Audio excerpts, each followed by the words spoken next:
The Great Hall of the Galactic Council was huge. Hundreds of alien beings sat in floating chairs that moved through the air without sound. The walls were made of some kind of blue crystal that glowed softly. At the center of the hall stood a tall creature with 6 arms and skin that looked like broken glass. This was Ambassador Zekthara, and he was very worried. Zekthara held a thick report in 2 of his hands. The report was about humans. He had been studying these strange creatures for months. What he found scared him more than anything he had seen in his long life. "Listen to me," Zekthara said in a voice that echoed through the hall. "The humans are dangerous, more dangerous than any species we have ever met." Around the hall, other aliens made sounds that meant they were bored. Some of them were sleeping. A few were playing games on small devices. Nobody seemed to care about what Zekthara was saying. "They learned to fly through space in less than 100 years, Zekthara continued. "Most species take thousands of years to reach this point. But humans did it while they were still fighting wars on their own planet." A large alien with purple skin and 4 eyes laughed. "So what?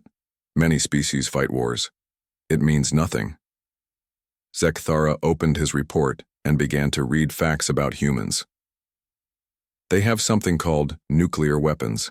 They built thousands of them, enough to destroy their whole planet 10 times over. And they pointed these weapons at each other for 50 years without using them." "Stupid creatures," said another alien. "They should have destroyed themselves." "No, you don't understand," Zekthara said. His voice was getting louder. "They didn't destroy themselves. They learned to live with weapons that could end their world. They made peace while holding the power to destroy everything. Do you know how much self-control that takes?" The hall was getting noisier. More aliens were talking among themselves. They thought Zekthara was wasting their time. "They have stories," Zekthara said desperately. "Thousands of stories about war in space. They write books and make movies about conquering other planets. Their children play games where they command space fleets and fight alien enemies. This is what they do for fun." An alien that looked like a giant spider clicked its teeth. "Children's games. Why should we care about children's games?" Zekthara pulled up images on the big screen above the hall. The images showed human spaceships. They were not pretty like alien ships. Human ships looked like weapons. They were covered in armor and guns. They looked like they were built for fighting, not for exploring. "Look at their ships," Zekthara said. "Every human ship has weapons. Even their trade ships carry guns. Even their science ships have missiles. They cannot imagine going into space without being ready to fight."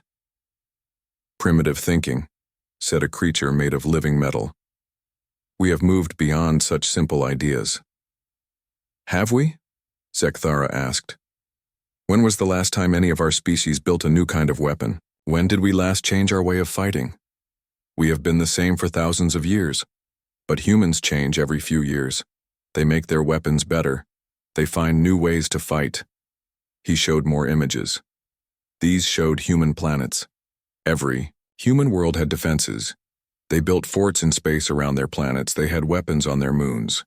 They had ships that could move very fast between their worlds. "They have been in space for only 60 years, Zekthara said. "Already they control 20 star systems. They are building new colonies every month. At this rate, they will have 100 systems in 10 years. The leader of the council, a being so old its species had forgotten its real name, made a sound like wind blowing through leaves. "You worry too much, Zekthara. They are just another young species. They will learn to be peaceful like all the others." "But what if they don't?" Zekthara asked. "What if they decide that being peaceful is not safe? What if they think the best defense is to attack first?" Nobody answered him. The aliens in the hall were already thinking about other things. Some were planning their lunch. Others were thinking about trade deals or vacation plans.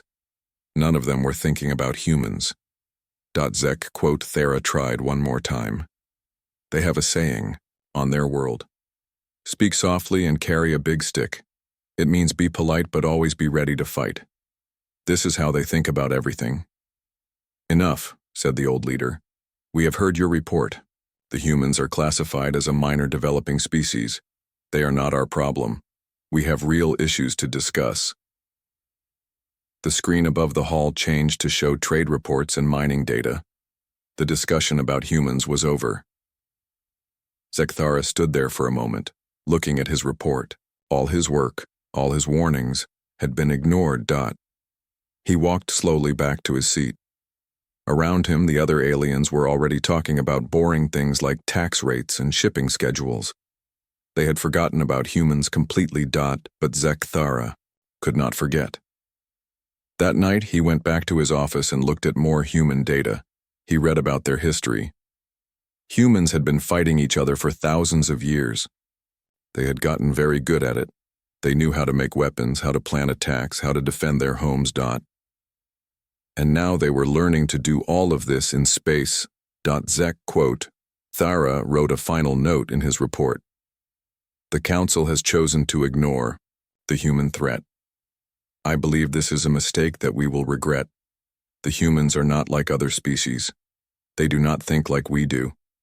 They prepare for war even when they want peace. When they do decide to fight, they will be ready in ways we cannot imagine.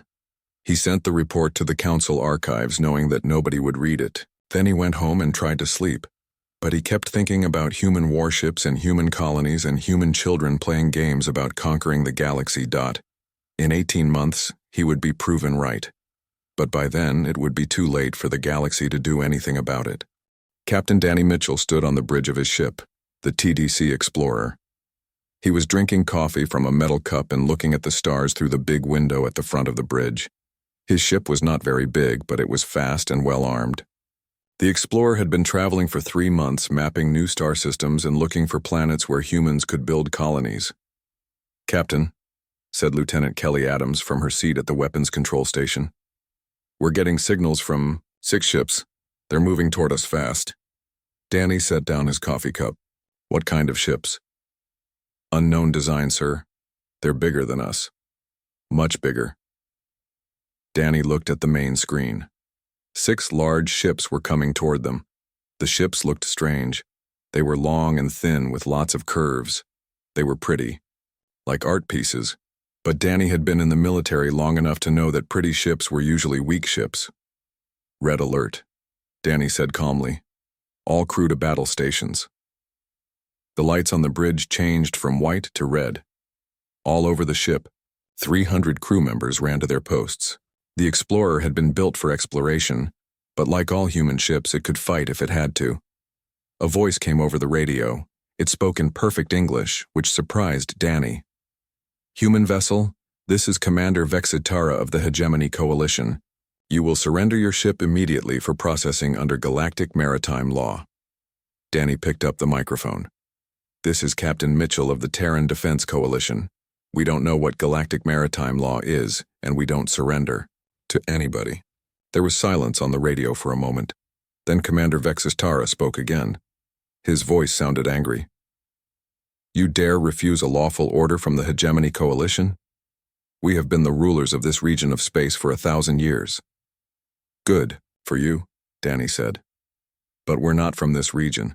We're from Earth, and we don't take orders from strangers. Lieutenant Adams looked at her screens. Sir, they're charging weapons. All 6 ships. Danny nodded. This was what he had expected. In his 20 years in the military, he had learned that bullies usually tried to fight when people stood up to them. Launch Probe 7, he ordered. Sir? Adams looked confused. Launch Probe 7. Set it to detonate 50 meters from their lead ship.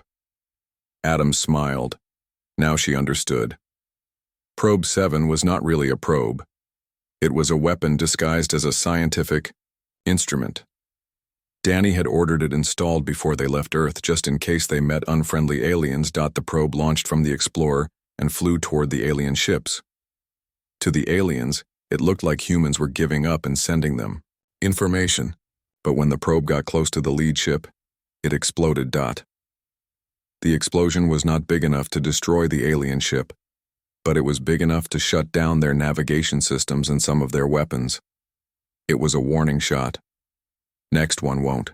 Miss, Danny said over the radio. Commander Vexitara was furious. No primitive species had ever dared to attack a hegemony ship. All vessels, open fire. Destroy that human ship. The 6 alien ships began shooting at the Explorer with bright energy beams. But Danny was ready for this. Deploy the swarm, he ordered. Suddenly, hundreds of small objects flew out of the Explorer's cargo bay. They looked like tiny spaceships, each one no bigger than a car. These were combat drones, and they moved fast. The alien ships kept shooting at the Explorer, but they could not hit it. Danny was flying his ship in patterns he had learned from fighter pilots. He would fly straight at the aliens, then suddenly turn and fly in a different direction. The big alien ships were too slow to follow him. Meanwhile, the combat drones were attacking all 6 alien ships at once. The drones were too small for the big alien weapons to hit, but they carried powerful explosives. They flew at the alien ships and blew up their weapons, their communication systems, and their engines. "This is impossible," Commander Vexistara said over the radio. "How can one primitive ship defeat 6 advanced warships?" Lieutenant Adams was watching her screens. "Sir, all enemy weapons are offline. Their communication systems are damaged. 3 ships have no engines." Danny looked at the alien ships floating helplessly in space. Their crews were alive, but their ships were basically junk. "Leave them one working radio," he ordered. "Let them call home and tell their friends what happened here." "Should we take prisoners, sir?" asked Lieutenant Joe Murphy from the security station. "No," Danny said. "We're explorers, not conquerors. Fix one of their communication systems and let them go." It took the Explorer's engineers 30 minutes to repair the communication system on one of the alien ships. During this time, Commander Vexistara kept asking questions over the radio. "How did you do this? Our ships are the most advanced in the galaxy." "Maybe in your part of the galaxy," Danny replied. "But we come from a planet where we've been fighting each other for thousands of years. We got very good at it." "But you used mining equipment and commercial electronics against military weapons." Danny laughed. "Son, humans have been winning wars with whatever we could find since we lived in caves. Just because something wasn't built as a weapon doesn't mean it can't be used as one." Before the Explorer left, Danny sent a message to the alien commander.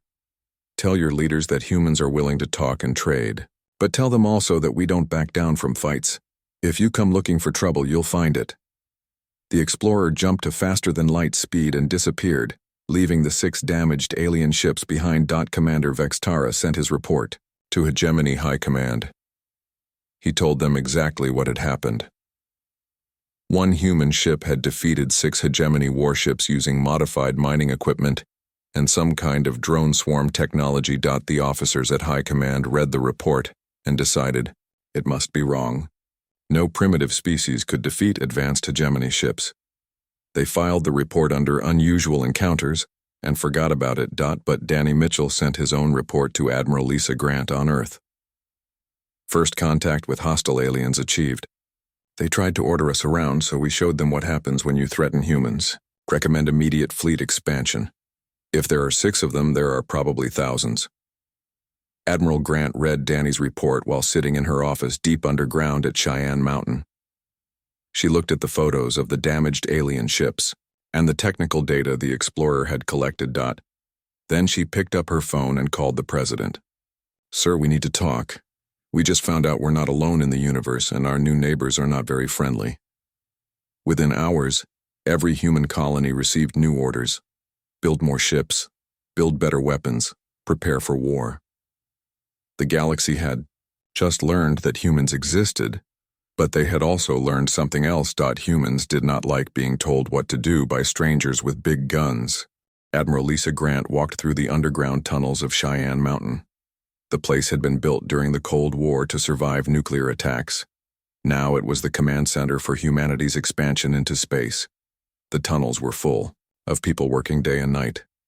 Everyone knew that somewhere out there aliens were planning to attack Earth. Grant entered the main war room. The room was huge, with screens covering every wall. The screens showed star maps, ship locations, and production reports from human colonies across space. Officers sat at dozens of computer stations, coordinating the biggest military buildup in human history. "Status report. Grant said as she took her seat at the main command table. Colonel Pete Harmon stood up.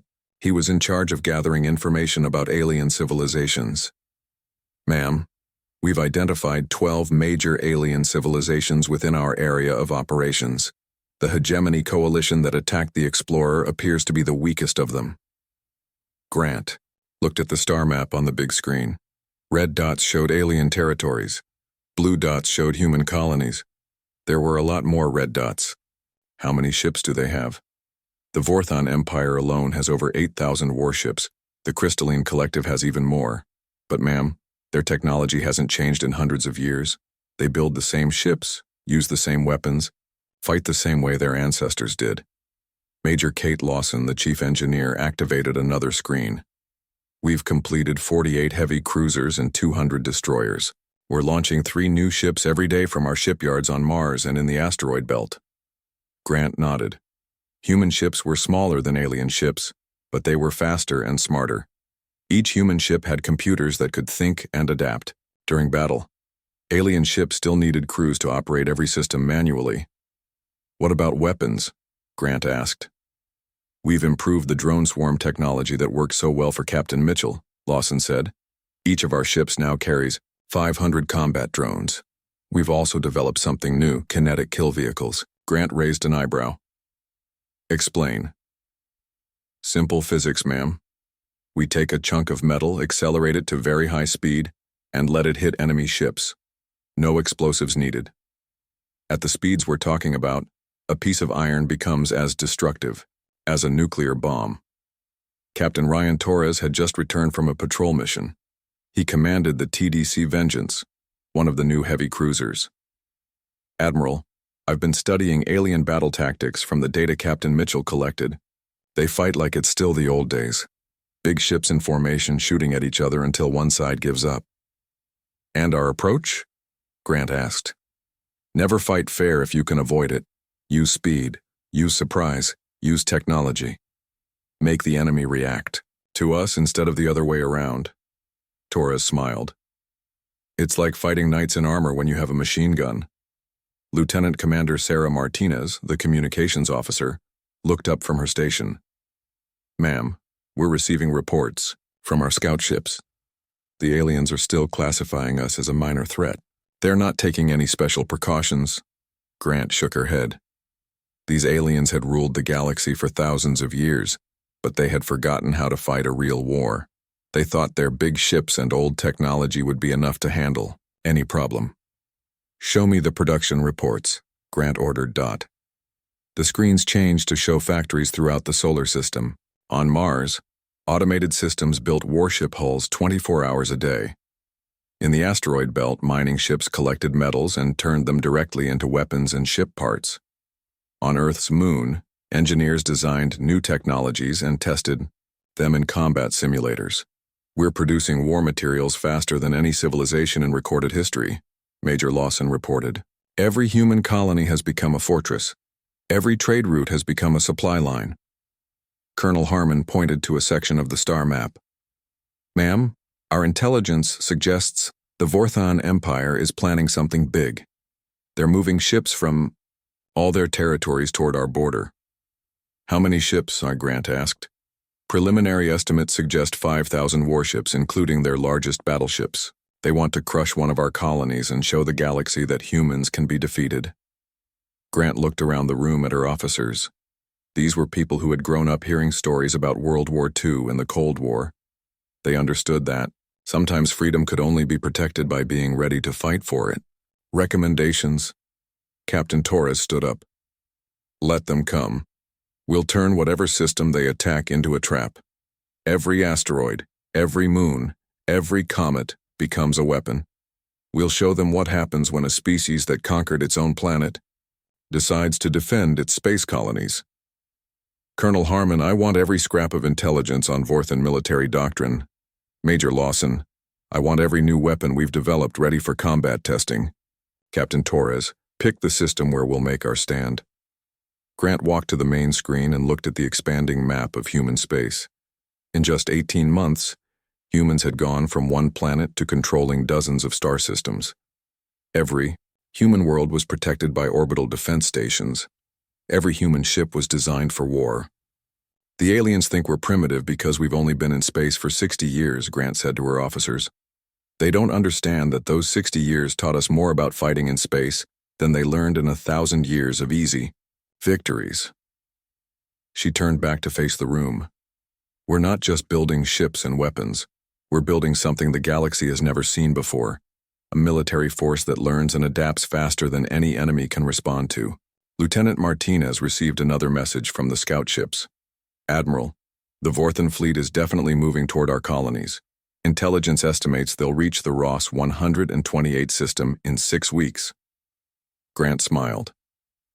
Ross 128 was where the human colony of New Denver was located. It was also where Colonel Amy Chen, one of the best tactical minds in the human military, had been preparing defenses for months.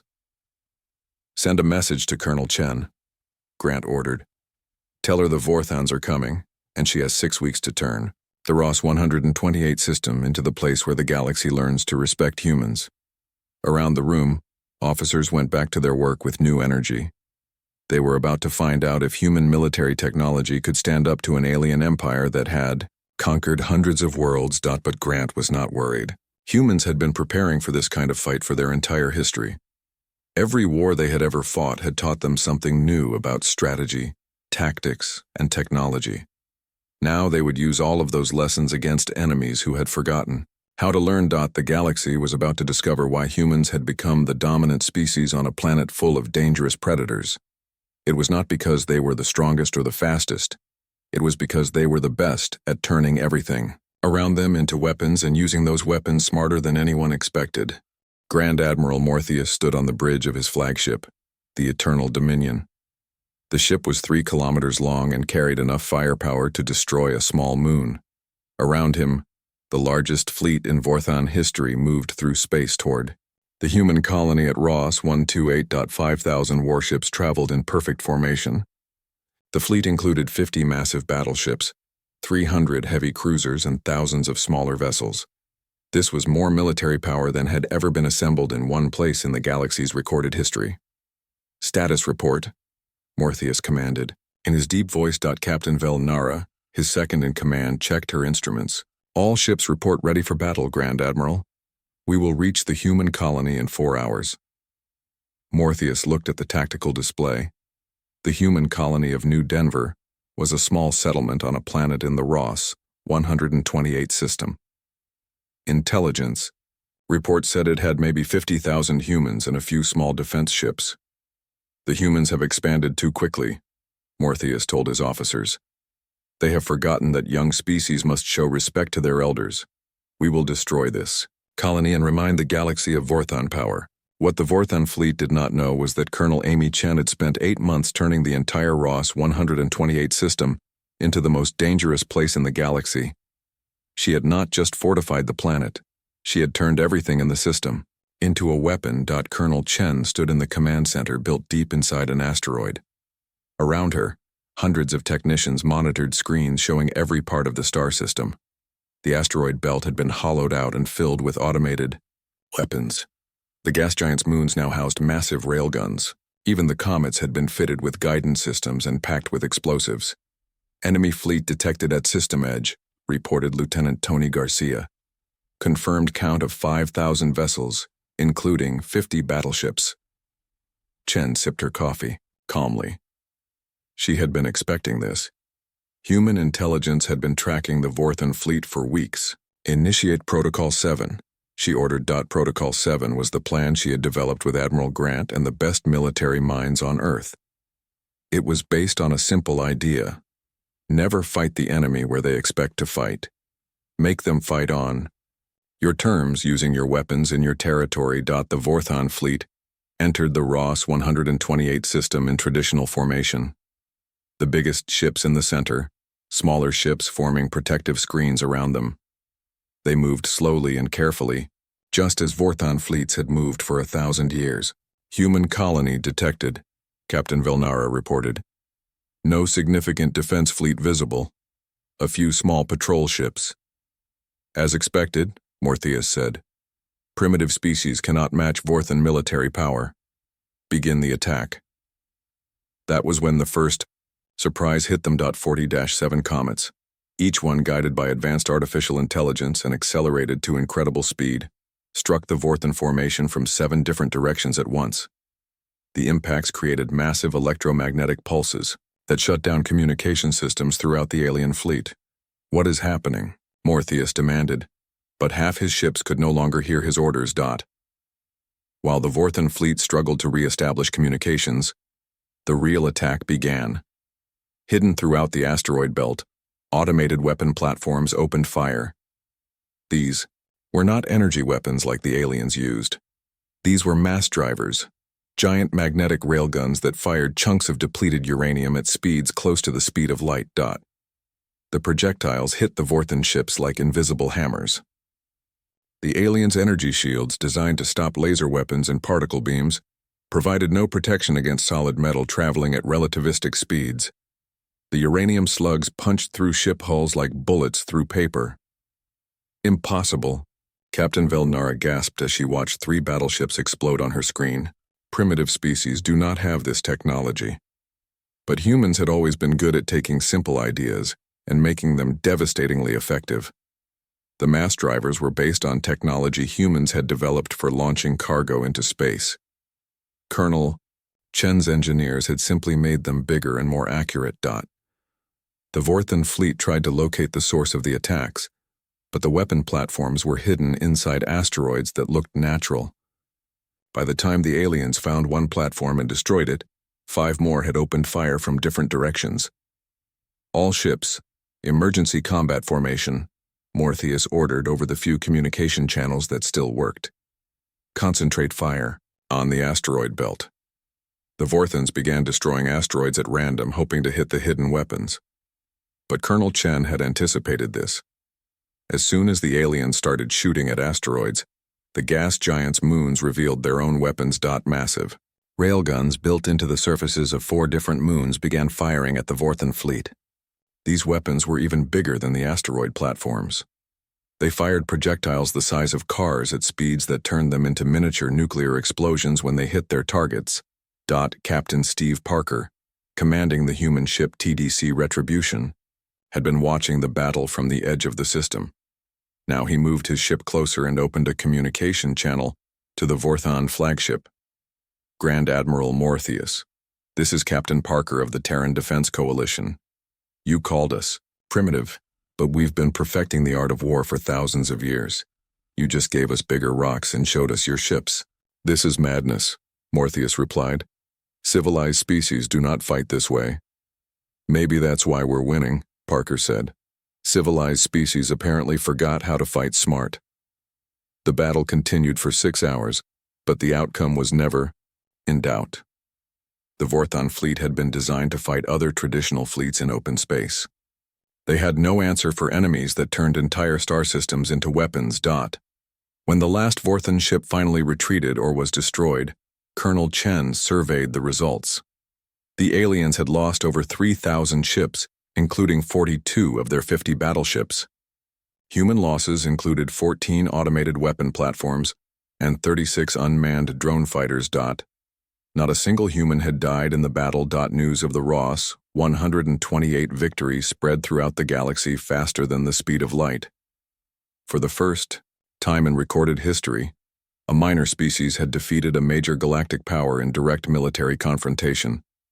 Admiral Grant received Colonel Chen's battle report while sitting in her office at Cheyenne Mountain. She read it twice, then picked up her secure phone and called the president. "Sir, we just won the biggest space battle in galactic history. The aliens brought 5,000 ships to destroy one of our colonies. We destroyed 3,000 of them without losing a single person." "How is that possible?" the president asked. "Because we fight the way humans have always fought. We use our brains, we use our tools, and we never fight fair when we can fight smart instead." Within days, every alien civilization in the galaxy had heard about Ross 128. The Hegemony Coalition immediately offered to discuss peace treaties. The Crystalline Collective sent diplomatic messages asking about trade agreements. Smaller alien nations began requesting human protection from their more powerful neighbors. But Grand Admiral Morpheus, floating in a life pod after his flagship, was destroyed sent a very different message to what remained of the Vorthon government. The humans are not primitive. They are the most dangerous species the galaxy has ever seen. They do not fight like us. They do not think like us. They turn everything around them into weapons. They plan for battles we cannot imagine. If we want to survive, we must either make peace with them or stay very far away from them. The Vorthon Empire, which had ruled hundreds of star systems for over 1,000 years, officially surrendered to humanity 3 days after the Battle of Ross 128. The galaxy had learned a hard lesson about underestimating a species whose children played games about conquering the universe. Those children had grown up and they had decided to stop playing games. 2 years had passed since Ambassador Zekathara first warned the Galactic Council about humans. Now he stood in a very different council chamber. Half the seats were empty. Many of the great civilizations that had once ruled the galaxy were gone, absorbed into something called the Human Alliance, or destroyed by their own mistakes. Admiral Lisa Grant wore a simple blue uniform as she addressed what remained of the Galactic Council. The uniform had no fancy decorations, just her rank and a patch that read Terran Defense Coalition. But everyone in the room knew she represented the most powerful military force the galaxy had ever seen. "The proposal is simple," Grant said, in a calm voice. "Join the Galactic Defense Alliance. Equal representation for all member species, shared technology and trade, protection from external threats." The remaining alien leaders sat quietly. They had seen what happened to species that fought humans. The Vorthon Empire no longer existed as an independent nation. The Hegemony Coalition had become part of the Human Alliance. Dozens of smaller civilizations had simply surrendered rather than face human military power. Zek Tharakama, who had been promoted to Supreme Counselor after his accurate warnings about humanity, asked the question everyone was thinking. "And if we refuse?"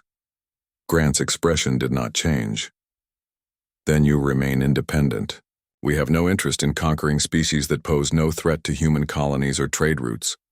But everyone in the room understood the real message.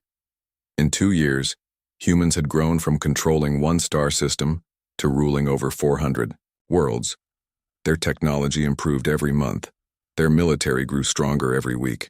Human ships appeared in every part of the galaxy, not as conquerors, but as peacekeepers backed by overwhelming force. The transformation had been remarkable to watch. Captain Rita Martinez, commanding the flagship TDC Enterprise, had become famous throughout the galaxy for her diplomatic missions. She would arrive in systems where different alien species were fighting each other and deliver a simple message: solve your problems peacefully, or we will solve them for you. Most species chose to solve their own problems. What surprised the galaxy, even more than human military power, was how humans treated conquered species. The former Vorthon colonies were not enslaved or destroyed. They were offered citizenship in the Human Alliance. They got representation in human government. They could trade freely and keep their own cultures. Many alien worlds were now more prosperous under human rule than they had been under their old governments. Human technology improved agriculture, medicine, and industry on hundreds of planets. Human schools taught alien children alongside human children. Human hospitals treated patients regardless of what species they were. "There is one more matter we need to discuss," Admiral Grant continued. "Our deep space sensors have detected artificial signals from outside our galaxy. The signals suggest an expanding civilization with technology roughly equal to our own." The council chamber fell completely silent. For thousands of years, the galaxy's civilizations had believed they were the most advanced life forms in their region of the universe. Our analysis indicates this external civilization has already conquered several smaller galaxies. They appear to be moving in our direction. Based on their expansion rate, they will reach our galaxy in approximately 50 years. Zekathara felt his crystalline skin grow cold. "What do you propose?" "Immediate expansion of our combined defense capabilities, construction of new ship types designed for extended combat operations, development of weapon systems specifically designed to fight an enemy with technology similar to our own." Grant activated a holographic display showing the galaxy. Blue areas showed territory controlled by the human alliance. Green areas showed independent species that had signed defense treaties with humans. Red areas showed the few remaining hostile civilizations. For the first time in galactic history, we face an external threat that cannot be defeated by any single species. But together we have resources and knowledge that no external enemy can match. The vote was unanimous. Even the species that had fought humans decided that survival was more important than pride. The Galactic Defense Alliance was officially created. As the council session ended, Admiral Grant reviewed status reports from across human space. The reports showed the incredible progress humans had made in just 2 years. Captain Nick Thompson reported successful integration of alien shipbuilding techniques with human manufacturing methods. The new hybrid designs were faster and more powerful than anything previously imagined. Colonel Linda Foster announced completion of the first extragalactic exploration vessel. The ship was designed to travel to nearby galaxies and gather intelligence on potential threats. Major Derek Johnson had developed new defensive protocols based on combat data from battles with 17 different alien species. Human military doctrine now included tactics for fighting enemies they had never even met. The most remarkable thing was how quickly former enemies had become allies. Vorthan engineers now worked alongside human scientists to develop new technologies. Hegemony trade ships carried human goods to markets throughout the galaxy. Crystalline collective artists created beautiful works celebrating human and alien cooperation. But the most important change was in how the galaxy thought about war and peace. For thousands of years, galactic civilizations had maintained peace through fear and tradition. Stronger species dominated weaker ones. Everyone stayed in their assigned place in the galactic hierarchy. Humans had changed all of that. They proved that a primitive species could defeat ancient empires through superior strategy and technology. They showed that military power could be used to protect rather than oppress. They demonstrated that cooperation was stronger than domination. Admiral Grant stood in her office at Cheyenne Mountain, looking at a star map that showed human influence spreading throughout the galaxy. But she was not thinking about conquest. She was thinking about the external threat approaching from beyond their galaxy. Captain Martinez, she said into her communication device, I need you to assemble a team of our best scientists and strategists. We have 50 years to prepare for the biggest challenge humanity has ever faced. Understood, Admiral. What are our priorities? Learn everything we can about this external civilization. Develop new technologies that can match or exceed theirs. Build alliances with every species in the galaxy. And make sure that when they arrive, they face not just humans, but a united galaxy prepared to defend itself.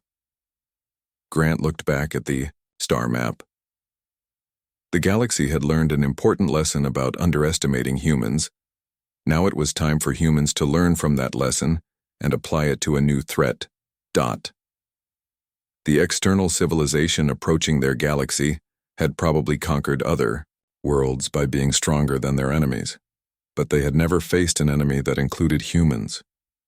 They had never fought a species that turned children's games about galactic conquest into military doctrine.